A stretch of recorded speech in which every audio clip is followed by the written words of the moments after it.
All right, welcome, ladies and gentlemen. Welcome, students. Thank you once again for joining us.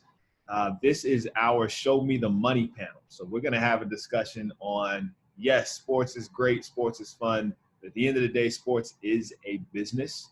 And there's a lot more money exchanging hands than what happens and what we see that's happening on the court or on the field. So I'm going to pass it over to our panelists shortly. I want to review a few things before doing that. The game notes emails that you're receiving at 8 a.m. and 8 p.m., as you should know by now, carry valuable information for how your week's going to proceed. So please be sure to check your emails every night and early every morning. Get registered for those sessions in advance so that when it comes to getting your seat, you don't have to wait on anything. If you have not already signed up for the Career Explorer Pass program, you're going to want to. You can visit our website, follow the Career Explorer Pass link, and this will get you everything you need. This is how you're going to sign up, this is how you're going to compete for prizes. If you want a chance to win signed jerseys, gift cards, maybe even something towards your college education, you're going to want to sign up for this program. Trent, if you could drop that in the group chat at some point. Students, also, you have the chat function available to you if you want to ask questions throughout the panel. We encourage you to ask any and everything that comes to mind. Remember, you've got an hour with these panelists, and they're here to provide and exchange, their knowledge with you. So the last bit, Trent, I want to give you an opportunity to introduce yourself, if you would. Yeah, my name is Trent Carr. I'll be the locker room leader for you guys today. So basically what I'm going to be doing is monitoring you guys' comments and picking some out that we will ask the panel. So you guys just keep asking the questions, and may not be able to get to all of them, but I'll try to get to a few of them before the panel is over. Awesome. Thank you so much, Trent. And now, without further ado, I'm going to pass it to my good friend, Curtis Walker, who will be moderating this discussion. Kurt, take it away. Perfect. Thank you. Good afternoon, everybody, and welcome to the Show Me the Money webinar series, just as a part of the virtual career exploration webinar series presented by Sports Biz Camps. My name is Curtis Walker. I'm currently the Senior Manager of Business Development and Media at Minor League Baseball, where I've been for 3.5 years. I'll also be serving as the moderator for today. I'm joined by two of the industry's best, as you'll hear from in a second. Just through introductions. So today we're going to be discussing our career path to our respective positions, but then also being able to talk about the sales process, exactly what that means. What does it mean to generate revenue for a sports and entertainment property? Because to generate revenue across the business can come in many different forms, through ticket sales, through strategic partnerships, merchandise sales, concession sales, even parking. Sports is such a huge business. We're only going to cover kind of one dynamic of it. So without further ado, let's jump in. Would like for our panelists to introduce themselves. Rachael, how about you kick us off? So who you are, how you got to where you are, and when did you realize sports was something that you wanted to jump into from a career perspective? Hey, well, nice to meet everyone. My name is Rachael Krasnow. I'm the Director of Sponsorship Sales for Fenway Sports Management. Fenway Sports Group is the ownership group for the Red Sox and also Liverpool Football Club. And as you guys might have heard earlier, we have a lot of different partnerships. We have a college football bowl game we're launching this year. We have a NASCAR team. So I work across a lot of different sports and entertainment properties. My career, and kind of going all the way back, I actually kind of fell in love with it around high school time. So right around where you guys are is really when I loved sports and started working. I was a 3-sport varsity athlete in high school. I was an umpire for a softball league rather, and also worked for the YMCA. So everything I did revolved around sports. And when I got to college, I was like, what sort of roles could I do within the college sports space? And the football team was hiring a student manager position. Did that for 4 years. Everything from I was up on the sideline filming and editing game film to spotting the ball to recruiting, you name it, I was involved. And after that, I kind of realized, wow, I could really make a career out of this. And after college, I was fortunate to be able to work for the Miami Dolphins coming out of that program. And then from there, went back to business school to get my MBA and my master's in sport management.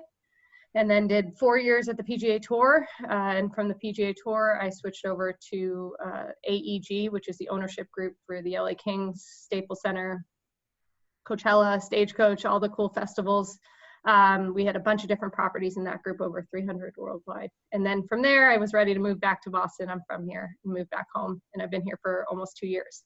So whole career has been in sports, shifted really after business school to the sales side. And I think it's personally the best area to be in. And I know we'll dive into that in a bit, but it's just kind of high level, but it really did start pretty much in high school. So it's pretty cool.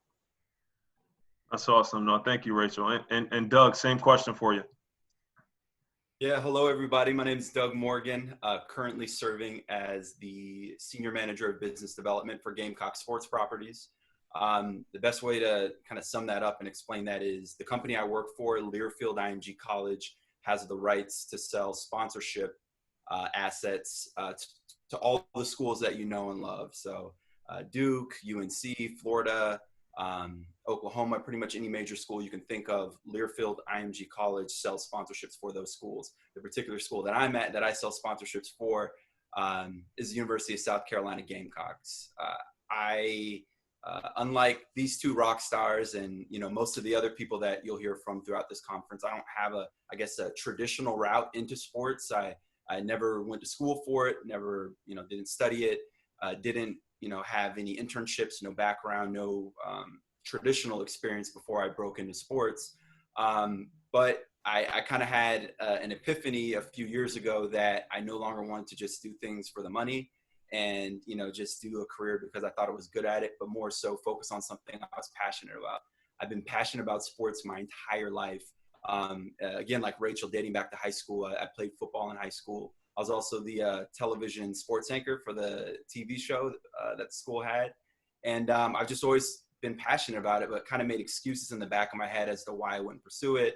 And then, as I started to get older, I just got sick of it and was like, you know what, I'm just going to go for it. So I spent the majority of my career doing sales and marketing for hotels and hospitality and dabbled in tech. But at the time I was working for a medical marketing firm and just decided to go for it and work nights and weekends and weird jobs at various sports stadiums in Los Angeles, and eventually got my shot and broke in, and kind of the rest is history. But I'm excited to talk to you all today, and we can all share some information so that you don't necessarily have to struggle as much as we did to break in. So super excited to be here.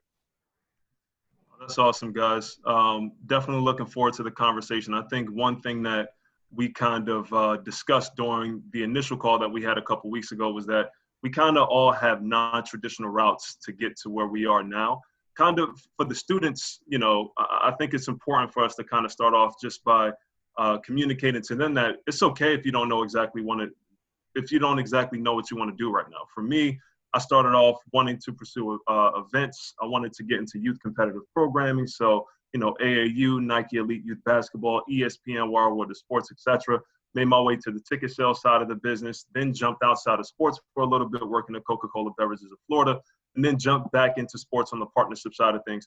You guys kind of speak to your mentality throughout your career, just in terms of trying to navigating the waters to getting to where you wanted to be, and why it's important to continue to kind of keep your eye on a target, just to have an overall successful career, and the fact that it's okay not knowing exactly what you want to do when you first jump in. Doug, can you start us off on that, please? Yeah, absolutely. We, I think we talked a little bit about this on our initial call, and you coined the phrase accidental salesperson. For me, I've worked in hospitality and hotels, and I knew I just loved people, and I love talking with people. I love storytelling. Even when I was working fast food a long time ago, I loved painting the picture and describing new menu items to customers and that sort of thing. Growing up, everyone, would say, oh, Doug, you like talking, you're, somewhat charming, you should be a lawyer or a politician, but neither one of those things interests me at all. And I just kind of, fell into sales. And what I consider sales is you're essentially playing matchmaker. So, that's kind of, where I'm at today is I'm essentially playing matchmaker between, the wants and needs and values of one side and the wants and needs and values of another. And just kind of play matchmaker and make it happen. And Rachael, how about from your perspective? I mean, I think what Doug said is spot on. It's really interesting from my perspective, because I didn't really know sports sponsorship was something to be able to even be involved in when I really first got involved in sports. So when I think of, just for your guys' sake, what I sell now is, from a sponsorship standpoint, it's at Fenway Park, for example. Right now I'm trying to sell a Green Monster spot. Those are the big companies you see on the Green Monster. And with that, it's not just the sign. It's got a bunch of different things, components to it, right? It might have TV advertising. It might have radio advertising. It has hospitality in terms of tickets. It's a kind of all-encompassing package. And to what Doug said about loving, talking to people and networking, so much of building that package is getting to know the other company and what their goals and objectives are. So when I first started out in college, I was working for the football team, doing everything. So I thought, well, I was in an operations role, student manager of operations. That's what I was. So I thought, I want to be in operations. So when I worked for the Miami Dolphins, I started out in operations, and I quickly realized that job was not for me. That was a lot of heavy lifting. It was a lot of dirty, busy work on the field. That's not exactly what I envisioned for my career. It's definitely something that's good for a lot of people. It wasn't for me. And which is why I went back to business school, because I was like, I know I want to be in sports, but what is that role going to be? I was a history major in college. Like, it had nothing to do. I didn't even know what I wanted to do until like second semester, sophomore year. I finally figured out history, and then all my extracurriculars were sports. And I was like, wow, that's actually what I like doing. Maybe that's my career. So it takes a lot to kind of get to where you are. Business schools where I really realized sales and marketing was kind of the area that I wanted to be in. But it took me 4 years, kind of out of 3.5, I would say, out of school to kind of get to that point. So exactly, it's an accidental salesperson. It is more just kind of figuring out the role that you want to be in, and whether that's in sports or not, it's weaving your way to that position. 100%. And I think you guys both brought on an interesting point. At its core, sales is really just, playing matchmaker, Doug, to kind of steal your theme. It's diving into the brand's objectives and then aligning those objectives to what your offering is. So Rachel, turning it back to you, can you kind of dive into what the sales process looks like from, prospecting all the way to the closing phase? One thing that might help the students is if you're able to provide some perspective maybe into a deal that you closed that kind of, just walk them through the journey from start to finish. Yeah, absolutely. I think that, Kurt can definitely talk to the ticket sales side of things more than I can. So I know that people probably want to hear that after too, but there's two different kind of core parts of sales. There's ticket sales, and then there's sponsorship sales. Ticket sales, if you think about it, it's very transactional. You're calling to buy tickets on a day-to-day basis, whether it's, season tickets or individual tickets. You have a ticket, you know what it is.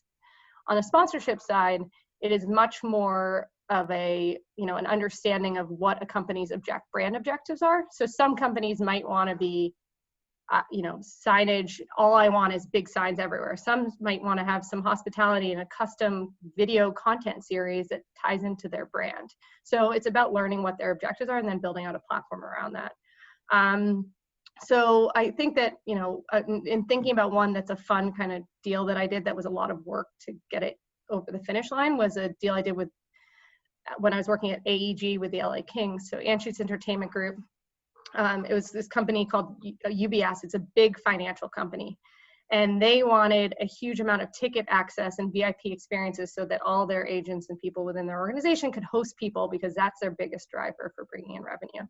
So that was a really fun one because they wanted all the signage. So we made it like the UBS, it was a hockey game, right? So UBS Power Play was the big piece of signage that was a big component of it. And Power Play happens around 6 times a game. So they get a lot of exposure from that.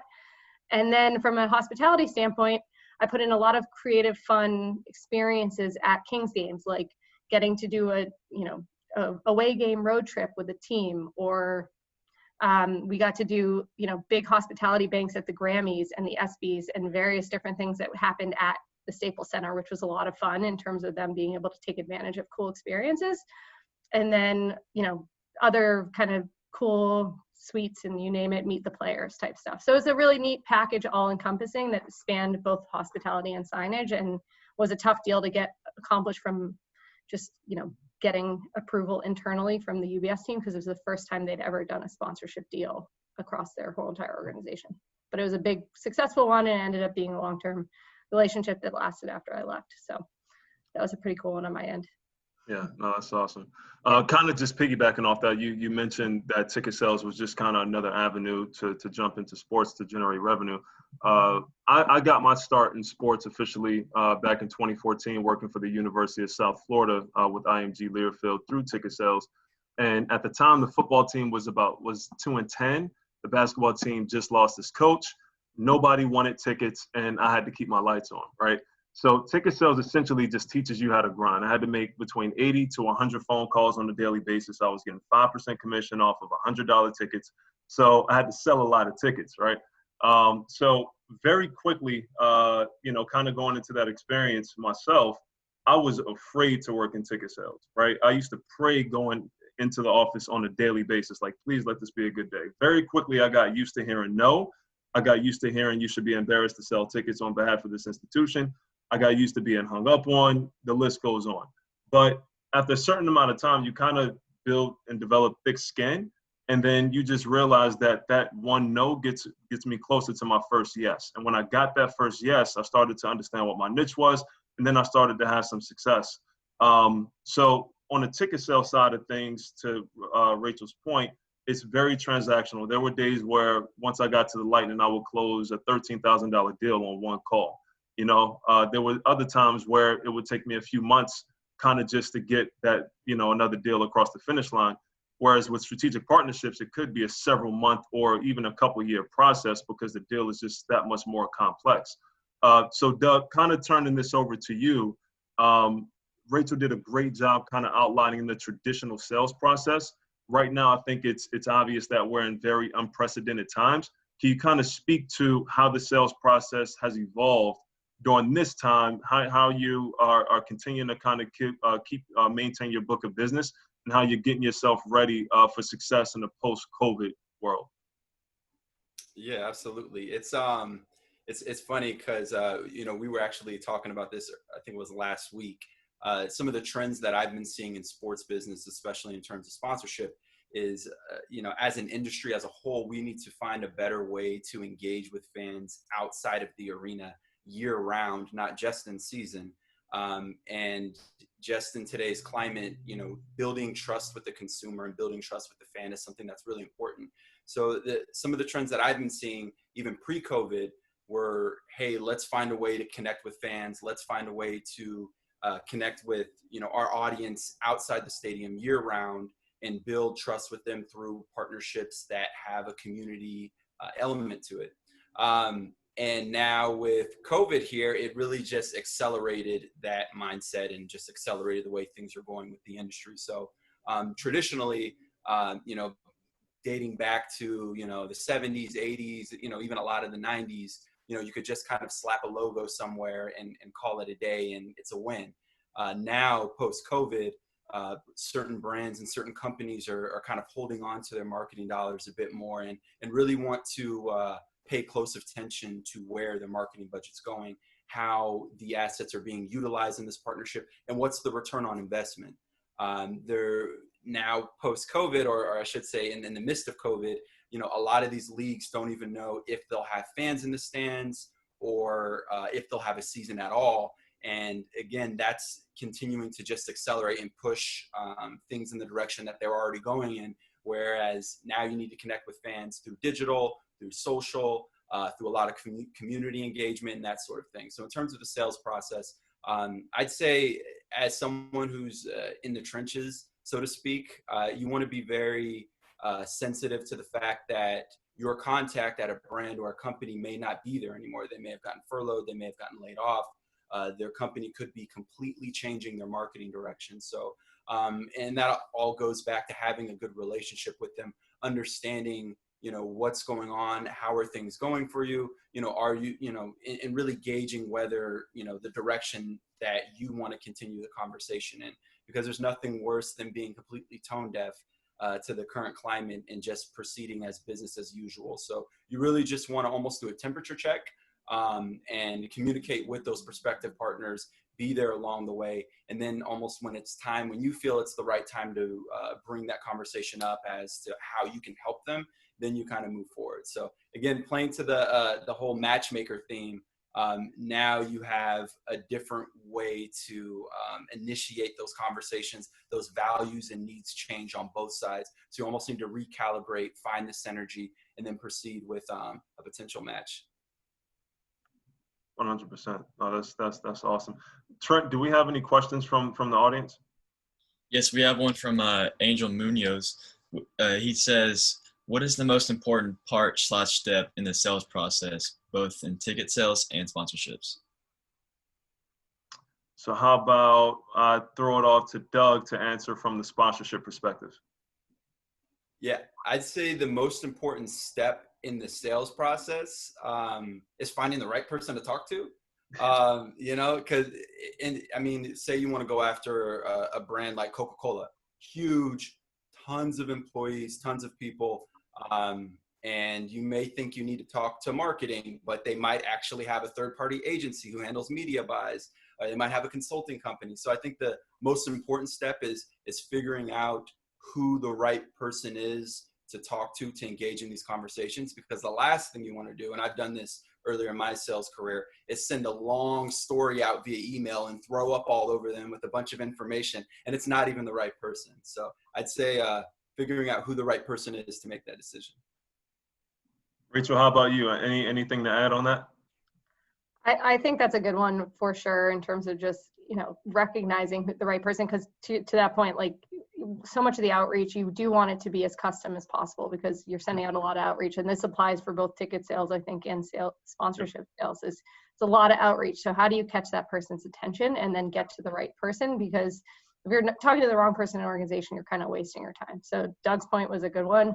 The only other thing I'd say that I think also, at least from a sponsorship side, is it's as crazy as this sounds, it's getting to the no. So it's, for me, it really is like when you're having a conversation with somebody, if you are really trying to sell them on why this is a good deal for them, like, of course, it's going to be really fun to have your name up on the green monster at Fenway, but why would this deal make sense for them? And a lot of the times, if you don't ask the right questions to kind of figure out what that company's challenges are, why they would have an excuse not to sign a deal, if you don't know any of those up front and have that ability to address them, it's really easy for you to spend a lot of time with the company, building out a presentation, doing all the research, putting together a big thing, pitching them, going through the whole process, hopefully that they're getting to a contract. And then all of a sudden it's like, just kidding, we don't want to do it. And you could have found that out maybe 2 months earlier. So really asking the right questions to be able to get to a point where a company says, yes, this is something I 100% want to do, I'm in, there's no problems, versus I've got 10 problems that are never going to get this signed. So I like hearing about it, but I'm going to waste your time. And so getting to that no quickly is a really important step. Totally agree. Second best answer is no, right? Yeah. I say from a ticket sales side of things, sponsorship as well, I think the most important step is closing the deal, right? But getting up into that point, I think it's making sure that what your solution is perfectly aligns to whatever those objectives are, and even over delivers what those objectives are. So even from a ticket sales side of things, I can sell a ticket to a group of friends, who want to come out for the atmosphere, who want to integrate food and beverage, who want to come out as a part of a company outing, etc. I have to make sure that where I put them in the arena, the experiences that I integrate into their outing aligns with what they were looking out to achieve to begin with. Conversely, on the partnership side of things, to Rachel's point, we have to have a open and honest conversation throughout that entire process, just to make sure that, is this what you're looking for? Does this align with your objectives? Are we getting down to the nitty gritty on KPIs? Does that align well with what the conversation is, etc.? Just so we can continue to move through the process officially and get to one good place or another. Any other questions? Can I add to that real quick too? Yeah, I think 100%. one point to yours, which is like the signing the deal and that being such an important part, which obviously it is if you've built that relationship, like Doug mentioned, like the really getting to the right person, building that relationship, and then you've gotten past all their hurdles. It's times like now with COVID that when a lot of our company partners, for example, for the Red Sox, a lot of their stuff depends on people being in the ballpark. We know that we're going to have no fans this year. So how do we push those people to next year? Or how do we do some make good opportunities for them this year? And if you've built that really solid relationship, you've already gotten to the point of kind of signing a deal. those relationships and conversations come in handy significantly when you're trying to kind of move them to next year and still make sure that they're happy, knowing that, you know, they might not get exactly what they signed up for in the first place because, to your point, over delivered and made sure that it's a really solid partnership. So. Oh, for sure. No, that's great context. Thank you. Trent, do we have another question or should we move on? Yeah, I just got a question from Micah. He said, how were you able to find the right person to talk to in your sales process and the right person to talk to the business? Rachel, how about we kick that off to you to begin? So I think there's kind of two parts to that. One, a lot of the time, if you do the research up front, so let's say you research on my end, because it's not ticket sales where you're necessarily going out to a bigger group of people, it is much more select. Like most of our partnerships are going to be $500,000 to $1 million plus, pretty significant big deals. So not every person in an organization is going to be able to just say, yep, that's something I can sign off on. You're going to need some of the top people in the organization. So how do you reach them is by doing that research up front. So a lot of time is spent prospecting for who's the right person in an organization. And then the second part to that is a lot of the times, depending on how you kind of do your outreach, we call it spider webbing. You just reach out to a lot of different people in the organization until you get to somebody who either says, nope, not interested. Yes, I'd love a call. Or, you know, here's the right person for you to be talking to. So you kind of do as much as you can to try and get to that right person. And anytime you're on an intro call with somebody, one of the best tips is like finding out who their boss is, who do they report to, what's that approvals process look like to get a deal done, so you know that you're talking to the right person. And if not, how do I get to your boss? And how do we bring that person into this conversation to get this signed? Doug, anything you want to add? Yeah, Rachel really hit the nail on the head with that one in terms of when you're getting on the call and when you're talking to them.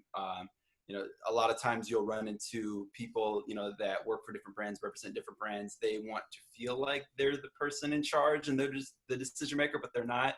So, you know, really asking, you know, well, who else is typically involved on decisions like this and that sort of thing. But yeah, in the beginning, as far as getting to the right person, I love to just ask. I have the mindset that everybody's really busy. The last thing I want to do, I mean, even to this day, when you wake up and you check your emails or you're checking your text messages, emails that require a long thought out response, you kind of procrastinate and save till later. But quick yes or no ones you can reply to instantly in bed. So I'm big on yes or no questions early on. So I may reach out to someone and say, hey, my name is Doug Morgan. This is what I do. Are you the best person to have an initial conversation with about X? Or who would be the best person to talk to learn more about your marketing strategy and that sort of thing. So I just, you know, I'm a big shot shooter. I have no problem missing. I have no problem failing. No problem taking L's. I've taken a ton of those. So I may just ask up front. That's awesome. I think one question that I'd like to pose to both of you guys, one thing that I think you kind of hit on, Rachel, is the importance of relationship management throughout the sales process. Can you kind of talk about what does that actually look like? How can someone spark a relationship with the right person within the organization and maximize that relationship to moving the deal through the process? We talk about sales as a relationship-based type of segment to sports. Can you kind of just speak to the overall importance of maximizing your relationships in a very authentic way? Yeah, absolutely. And I think, you know, early on, just even getting into sports on the sales side, the reason I kind of got to it is when I was, you know, in college and I was working for the football team, a lot of what I worked on was helping with the recruiting process with bringing students in. And I went to Cornell University, so great school overall, but a really crappy football program. No offense to our football program. We were not known for our sports. So, you know, I think it was something where it's really challenging when you're trying to recruit somebody who might be able to go to, for example, Harvard and get, you know, the accolades and stuff that comes along with Harvard. How do you get this? So much of what I did was recruiting, and I loved being able to talk to the students, explain why this school is such a great school and why it made sense to be a part of this great team that I loved working for. And when I went to kind of go into sales, I realized, oh my gosh, this is, you know, the ability to love what you work on and love what you do and then share that with other people is really special. And if somebody has that same bond and relationship, it makes it really easy to build a relationship with a partner or a client. So that's a lot of what we do now. And it's amazing how much some of these people end up either A, becoming your really good friends, or B, they may think that they're your really good friends. You know, it's something where you build these networks and relationships, and it's much more than just what you're putting on as a partnership. You're doing something that's hopefully going to be rewarding for both sides, and both sides are going to get a lot out of it. They'll get a lot of marketing. They'll get their brand recognition. So building that rapport, it's super important to be able to have these great relationships moving forward. And I think it's a huge, huge part of the business that not everyone does. And oftentimes the people who aren't as successful, it's because they don't have those networks and those relationships to be able to reach out to. And for me, it's, let's say I have a company that I'm talking to. For example, I'm talking to General Mills right now. They've got a bunch of different properties, you know, brands all in, you guys have seen box tops. I'm sure you know all the various different General Mills brands. Anytime I have a new deal or new property come up that I think might make sense for one of their brands, because I have a really good relationship with them, I can send the woman I know there a note saying, hey, we've got this one. I think it makes sense for X brand. Do you think they'd have interest? And because I have a really good relationship there, she'll take a call, she'll put me to the right people in the organization, she'll make sure I'm talking to the right people. But it's all about building that relationship so that when something does make sense, it's an easy connection, easy partnership. Awesome. And how can these students look to build relationships now to help propel them into the sports and entertainment career business? Doug, you want to jump in on that? Yeah, absolutely. Yeah, as far as building relationships, I mean, for me, it's all about trust. And that's, you know, me potentially building a relationship with a current partner, a prospective partner, for students looking to build relationships with people that are already in the sports industry. It's all about trust. We were actually just joking around before this call about how I just had a nasty breakup with my barber this morning because he can't show up on time. He can't, you know, be there when I need him to be there. So I think it's the little things. If as a prospective student, if you want to connect with someone, reaching out to them respectfully, scheduling a time to speak with them, being on time for that particular call or that particular meeting goes a long way. If you say you're going to follow up at a certain date and time, actually following up on that date and time, you'd be surprised how those little things go a long way. And yeah, as far as building relationships with prospective partners, it is that trust piece, showing up on time for calls. If you say you're going to follow up with something at a certain time and you can't, you know, reaching out and saying, hey, I don't have this right now, but we're working on it. We're going to have it by this time.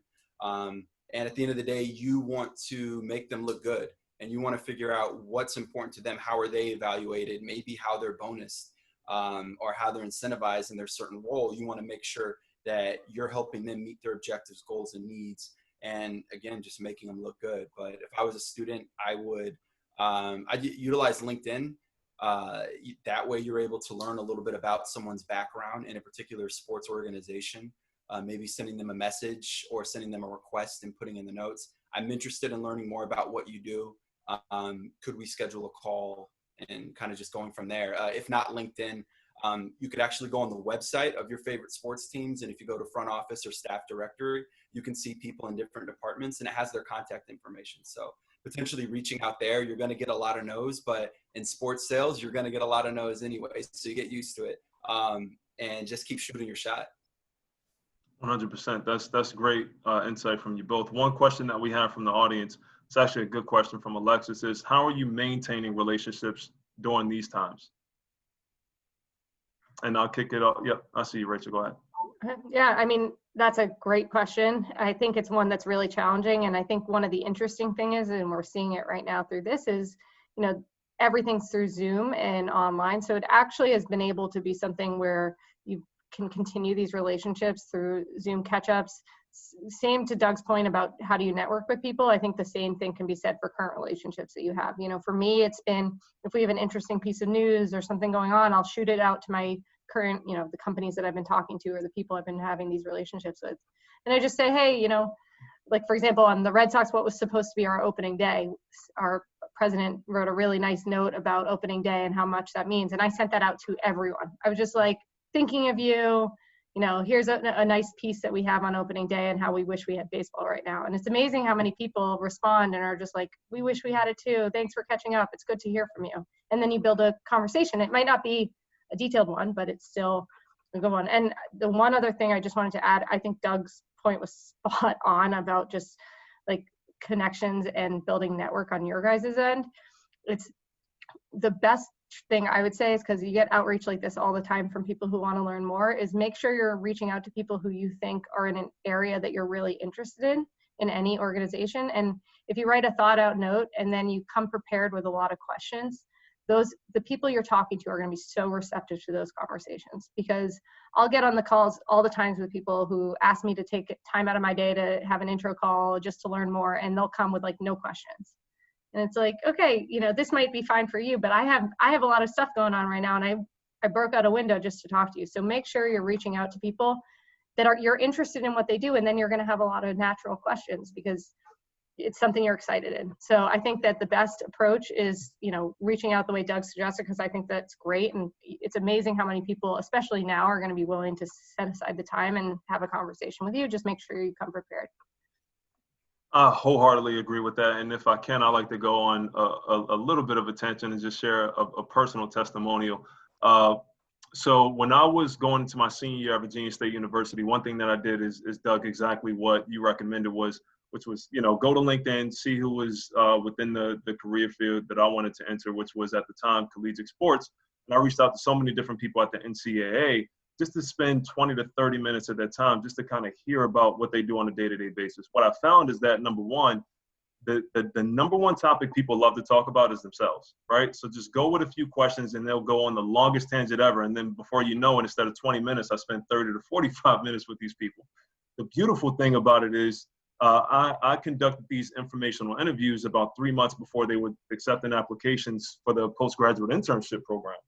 So I was able to go through the first round of interviews. I had my phone interview with them. And then when I made it to the second round, which was an in-person interview with the group from across the championships department, about 65 to 70% of the people who interviewed me were people who I've already had informational phone calls with 3 months before. So I literally got that internship mostly because a lot of people knew who I was. They felt good about what I could bring to the table. And my name was already buzzing around the department months in advance. So totally agree with everything that you guys are talking about, because I think that it could provide these students who are listening to you guys with kind of a leg up, you know, in comparison to competitors who are going to be entering into the field in the years to come.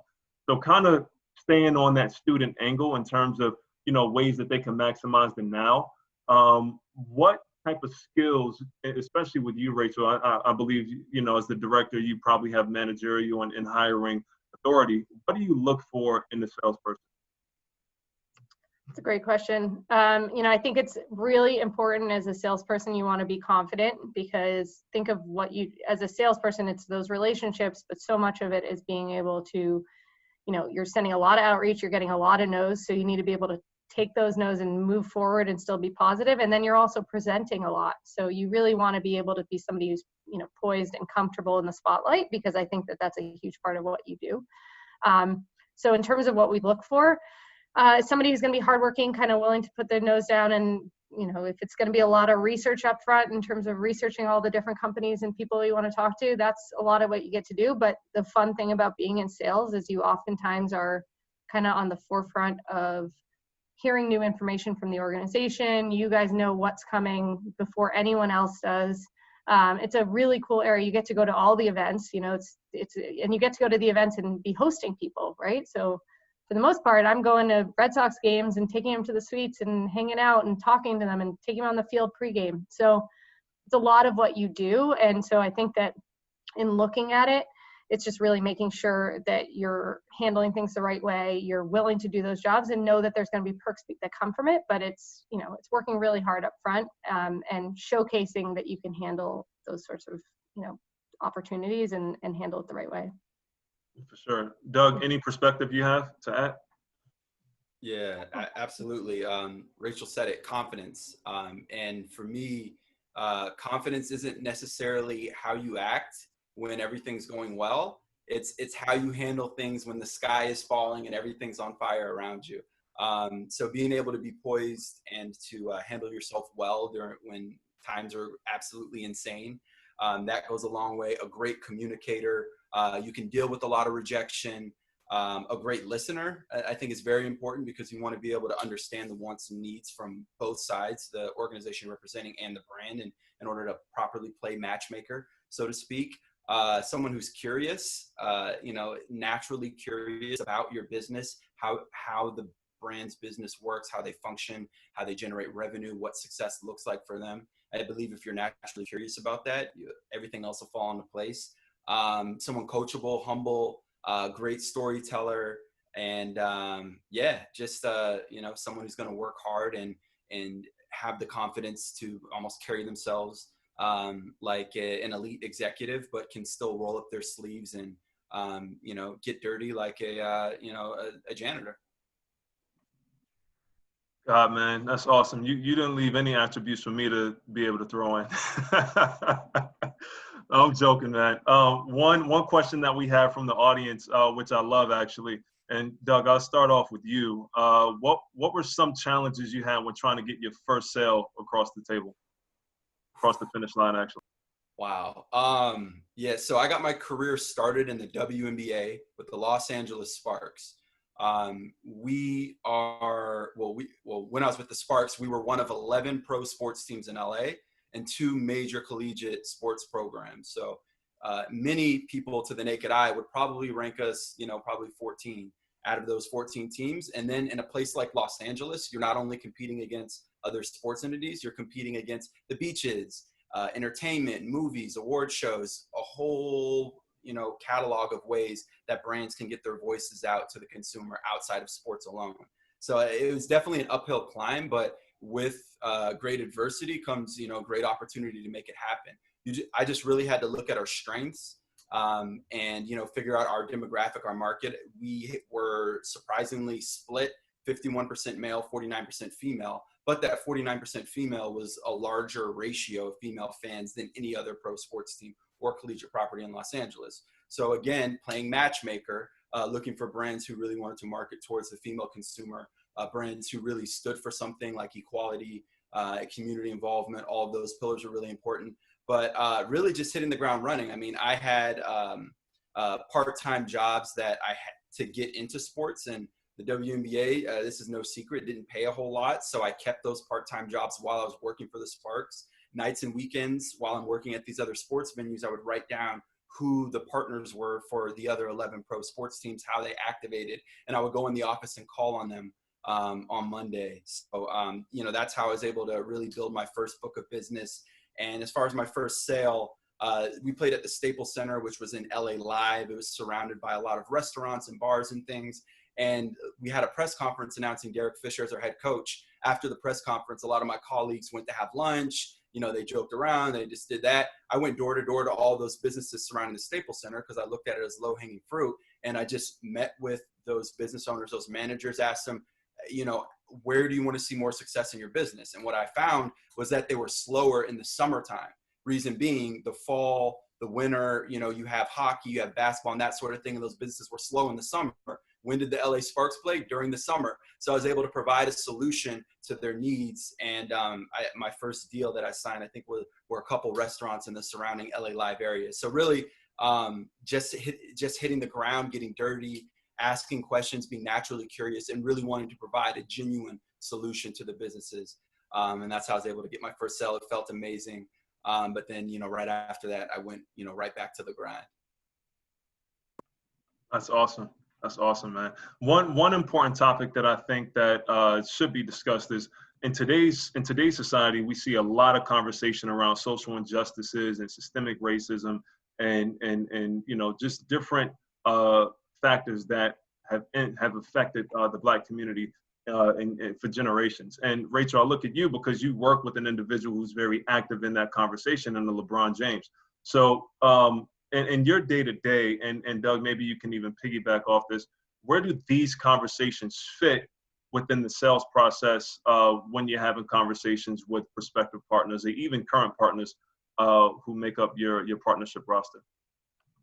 That's a great question. And it's one that's a big part of our day-to-day. I've had multiple conversations over the past few weeks in terms of that, being a massive focus, not just from a purely talking, so for LeBron James' standpoint, from an uninterrupted side of things. That's his, one of his major platforms where we build out custom content and we tie it in with a lot of the great athletes within that network. So if I have a company, for example, that's really interested in doing a video content series and they want a, female Black tennis player, whatever, you can be specific as you can be, we can bring in Venus Williams and say, here's Venus Williams, and we can build out a whole platform that's really talking about social justice issues that are right now and very current. So it's been a great part of what I'm able to do, to be able to bring this to companies that are really looking to get involved and to make a difference, and to make a difference in an organic way where they're tying in athletes who really are a voice to the people, I think. So I think that's been an exciting part of what I've been able to do, because it's such a crucial discussion point that needs to be discussed. And I think across our sports, I'll even use as an example, so NASCAR, which you would think is the furthest from probably handling things the right way, or, from dating all the way back, they've actually been, granted it was took them way longer than they should have, but they've been very swift and very supportive of Bubba Wallace. And we have a NASCAR team, and so we're active in NASCAR conversation all the time. And those conversations, I'm often dealing with people in cities and locations that are not necessarily, to say this tastefully, handling things the best way, possible. And so some of the feedback, isn't always what you want to be hearing from people. And so being able to say that we're proud of how NASCAR's handled it, and that we're proud of the support that they've done, has been a really positive part of my job. So I've enjoyed that. And I think it's a discussion that's uncomfortable and people need to talk about. And I'm glad that sports are kind of taking the forefront and having these conversations. So 100%. No, totally agree. And I think one of the most beautiful things just about our profession is that, specifically from a partnership standpoint, is that we can actually give brands the opportunity to be a part of those conversations in a very authentic way. I think that over the past, couple months, we've seen some brands make mistakes in terms of tonality and their messaging around this conversation. But I mean, you mentioned it, and I totally agree. NASCAR has definitely taken the steps in the right direction, as opposed to what they've done in previous years. But, it's all about how you respond to the here and now. So totally appreciate your perspective on that side of things. Doug, do you have anything that you want to contribute to that topic? Yeah, just real quick. I mean, the consumer today, I mean, people, like to talk a lot of smack about Gen Z, millennials, and that sort of thing. But today's consumer is smarter than ever. They're woke. They want to be connected to brands and companies that actually stand for something, that are truly authentic to the issues today. And it's almost, it's a good thing. It's really positive that sports has a way, and sports sponsorships has a way of affecting these companies, these organizations, and really changing the conversation. I mean, you could see with the latest, with the major sponsor for the Washington NFL team saying, we're going to pull our dollars out, if you don't change this name because it's offensive. So the power of sports sponsorship plays a huge role into all the social injustice issues. There's actually a really, really big security company that's based here in the Carolinas that we're a partner, paying a ton of money to the Carolina Panthers, as well as to the South Carolina Gamecocks and a few other sports entities in the area. And they were essentially on the wrong side of history. And Carolina pulled their sponsorship. We pulled our sponsorship. And it just goes to show that, not only can these issues shift the history that things are going in for social injustice issues, but it'll get to the point where if you are on the wrong side of history, so to speak, we don't want your money anymore, and the consumers don't want your products anymore. So, and that's all due to the internet. 100%. So I know that we have about 10 minutes left. A couple more questions that I have for you both. One, every several years, I think that the sports and entertainment business goes through a massive evolution. Obviously, I think we're in the midst of that evolution right now. Where do you guys kind of see, specifically from the partnership side of things, how do you see that evolution taking place? So when we're on the backside of this, what do you think is going to be there in the post-COVID world that wasn't there entering into COVID? And Rachel, I'll start off with you. Sure. One thing that's been a change that I think COVID is going to continue to push in an even faster direction, I think, is the way that people view and consume media has been, if you think about and I'll keep on going back to the green monster just because it's an easily recognizable one, but a big sign on the green monster is something that does hold a lot of value in terms of people recognizing it, but more and more companies are getting really smart about how they spend their ad dollars. So they might want to say, well, yeah, there's a sign, but how many people who viewed that sign actually went onto our website and clicked on it and searched for us and signed up for our product? You can't judge that. And if you spend money on advertising, say on Facebook or any of, the media sites, you can see on Instagram, if somebody posts in your Instagram and you click on their ad, they know how many people have clicked on their ad and what that response has been. And so this shift to media where you can really track it and exactly get your return on investment from how much money you spent, that's something that's trending in a direction that's far away from how sports values sponsorships. So much of what we do and what I love about our partnership with Uninterrupted is we can create some custom content that's organic to a brand that ties in well with who they are with bringing in these big athletes. But it is harder and harder with a standard sports team to be able to just sell sponsorships the way we usually would. So we are trying to do as much as we can on digital and social, but our Red Sox social likes sticking to baseball focused content. So there's not a lot that I can do there that's really custom that ties it. It's almost like an ad using the team. So it's figuring out ways to be creative. And I think because everyone's now on Zoom and everything's online, it's really shifting even more in that direction just due to COVID. So it's probably the biggest change I've seen. Awesome. Doug, how about from your perspective? This thing right here is changing the world. Cell phone, for those who can't see it, internet.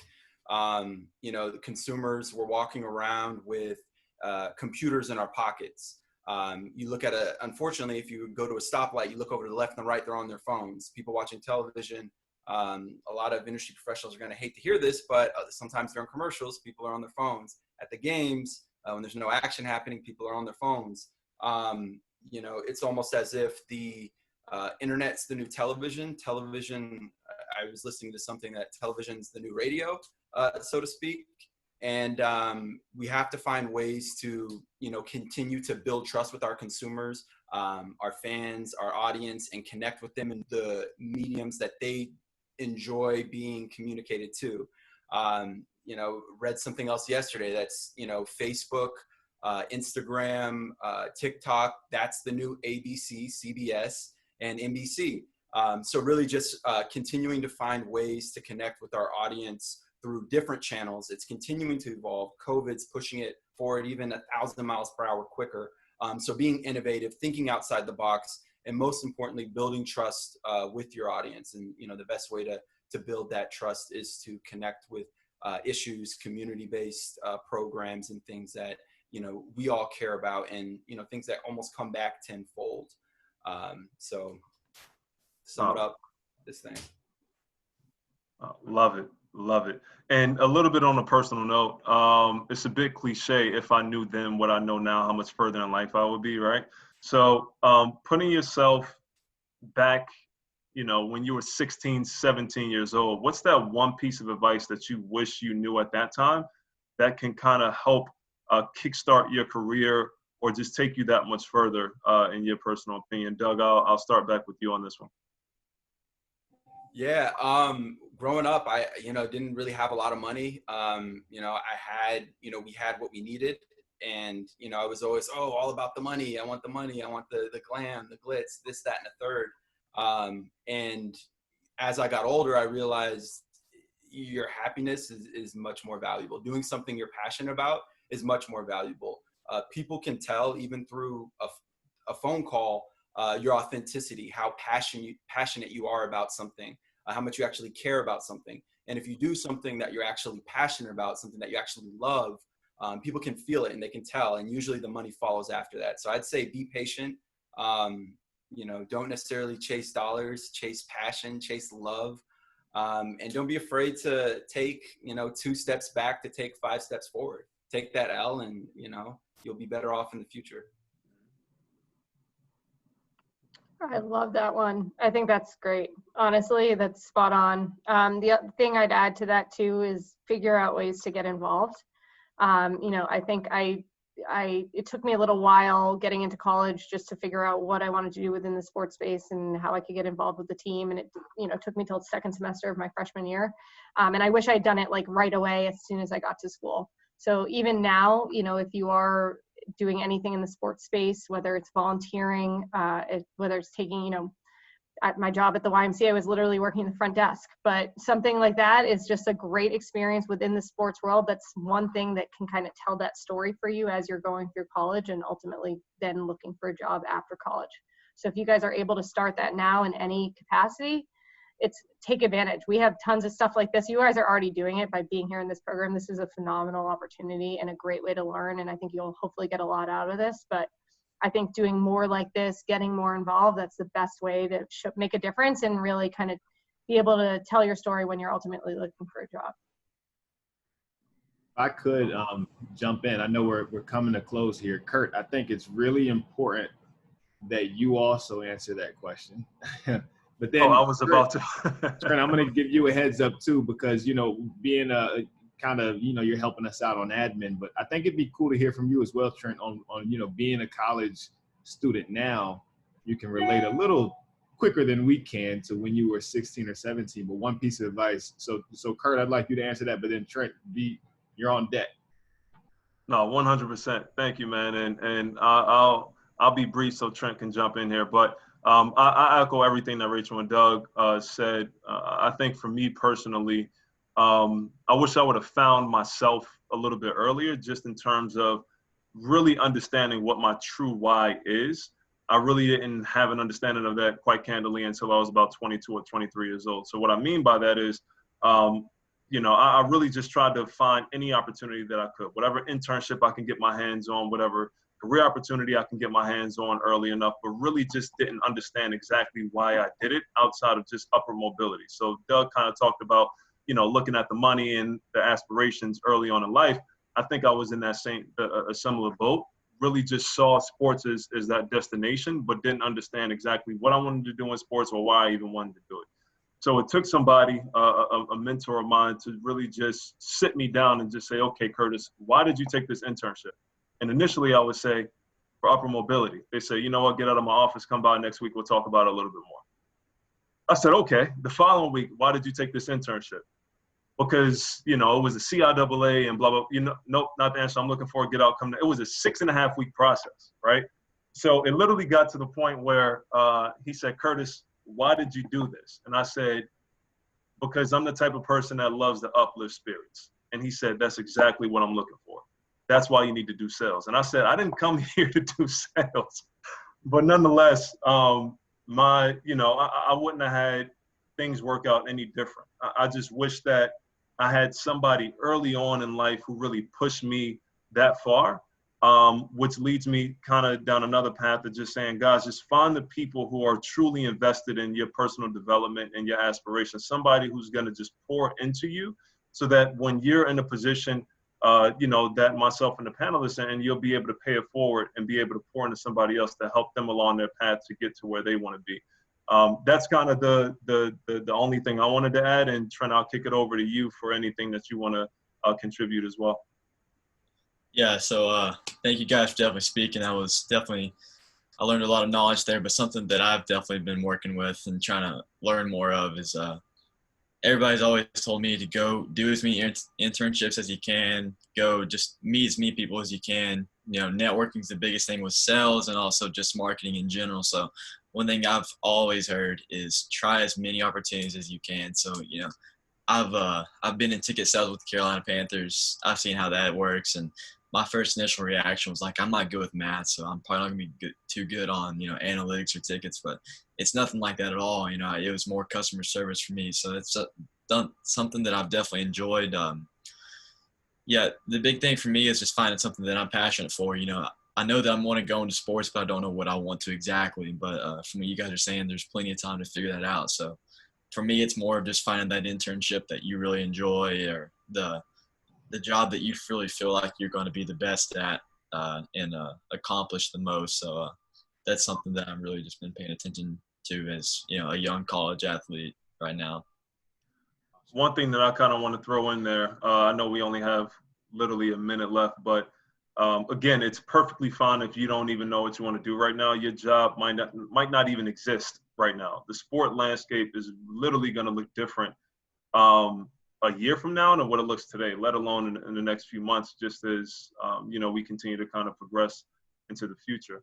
But, again, just to kind of reiterate what's already been said, I tip my hat off to everybody, to every attendee who looked at this session, because I mean, this is already setting you aside from your peers who might just be at home playing video games or, not even considering what the future looks like for them. So I enjoy, participating in this panel. And Vince, I'll turn it back over to you for closing remarks.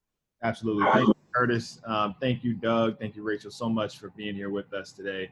Thank you, all the attendees. I do want to quickly remind you our next session is at 4 p.m. So you got a quick water break, grab a snack, and come back. You'll have the Zoom links, and hopefully you register for that session.